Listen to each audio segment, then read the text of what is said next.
کسی دور دراز کے ملک میں ایک بادشاہ رہا کرتا تھا جس کے 3 بیٹے تھے، تینوں بہت ذہین اور تمام عمل و فن میں یکتا تھے۔ تیر اندازی ہو یا تلوار چلانے کے جوہر، جنگ کے تمام باریکیوں سے واقف تھے۔ شہزادے جوان ہو چکے تھے، بادشاہ کی خواہش تھی کہ ان کی شادی کر دی جائے۔ بادشاہ نے جیوتی کو بلایا اور اس سے اپنے دل کی بات بتائی۔ جیوتش نے 2 دن کا وقت مانگا اور تیسرے دن دربار میں آ کر بادشاہ کو اپنی رائے سے آگاہ کیا۔ اس نے بتایا کہ تینوں کی کنڈلی دیکھی تو ایک بات نظر آئی کہ ان لوگوں کی شادی کرنا آسان نہیں، ایک لڑکے کی شادی میں مشکل آ سکتی ہے۔ اب وہ لڑکا کون ہے یہ میں نہیں بتا سکتا، ان کو میرے ساتھ جنگل بھیج دیجیے، میں کوئی ترکیب کرتا ہوں۔ لہذا یہ تینوں نون غنہ جوتشی کے ساتھ جنگل گئے۔ وہاں ایک درخت کے پاس جا کر جوتشی نے کہا کہ تم تینوں اپنی اپنی کمان سے تیر چلاؤ، جہاں بھی جس ملک کی طرف تیر جائے گا وہاں کی شہزادی کو پیغام بھیج دیا جائے۔ تینوں بیٹوں نے کمان میں تیر لگا کر چھوڑا۔ بڑے بیٹے کا تیر اترکی ایک بہت بڑی ریاست کی طرف پایا گیا، دوسرے بیٹے کا تیر دکن کی ریاست کی طرف پایا گیا، تیسرے بیٹے نے جو تیر چلا وہ ایک پیڑ پر بیٹھی بندرے کی دم میں اٹک گیا۔ وہ پیڑ سے اتاری گئی اور طے ہوا کہ چھوٹے بیٹے کی شادی اسی بندریا کے ساتھ کی جائے گی۔ وہ بہت دکھی اور شرمندہ تھا مگر مجبوری تھی، پہلے بچے والدین کی بات نائن ٹالتے تھے، اس لیے وہ خاموش ہو گیا۔ سب شہزادوں کی شادی بہت دھوم دھام سے ہوئی۔ 2 ملکوں کی شہزادیاں محل میں اتری مگر تیسری کے لیے چھوٹے شہزادے کی خواہش پر الگ محل کا انتظام کیا گیا۔ دونوں بڑے شہزادے اپنی رانیوں کے ساتھ خوش و خرم زندگی بسر کرنے لگے مگر چھوٹے شہزادے کے پاس تو لینے کے نام پر ایک بندریا تھی، وہ بہت پریشان اور شرمند ہے رہتا تھا۔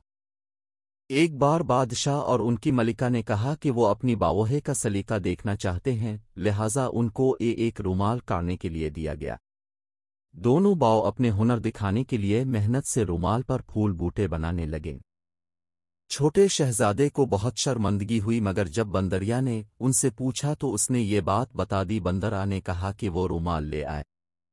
جب سب کے رومال بن کر تیار ہوئے تو بادشاہ اور ملکہ کی حیرت کی انتہا نہیں رہی کہ سب سے خوبصورت کڑھائی چھوٹے شہزادے کی بیوی نے کی تھی جبکہ وہ بندریا تھی۔ دونوں بڑی باوہے کو بہت برا بھی لگا۔ چند دن بعد بادشاہ اور ملکہ نے کہا کہ وہ باوہے کے ہاتھ کا بنا کھانا کھانا چاہتے ہیں۔ دونوں بہویں تیاری میں لگ گئیں مگر چھوٹا شہزادہ افسردہ ہو گیا۔ بندرا نے جب پوچھا تو کہا کوئی بات نہیں، میں کھانا پکا کر دوں گی، اب بھجوا دیجیے گا۔ سب کے پکائے کھانے تخت پر چن دیے گئے۔ دونوں نئی دلہنوں کے کھانے کی خوب تعریف ہوئی۔ جب تیسرا خان کھلا تو خوشبو سے سارا دالان مہک گیا۔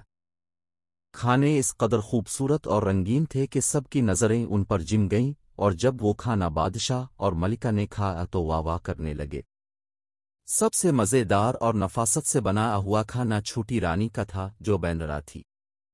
ملکہ اور بادشاہ کو ایک بار پھر سب لینوہے کو ایک ساتھ دیکھنے کو دل چاہا۔ اس بار چھوٹا شہزادہ رو پڑا۔ کھانے اور رومال تک تو بات ٹھیک تھی مگر ان حسین ترین شہزادیوں کے درمیان یہ بندریا کیسے جائے گی؟ بندر کے پوچھنے پر شہزادے نے سارا ماجرا کہہ دیا۔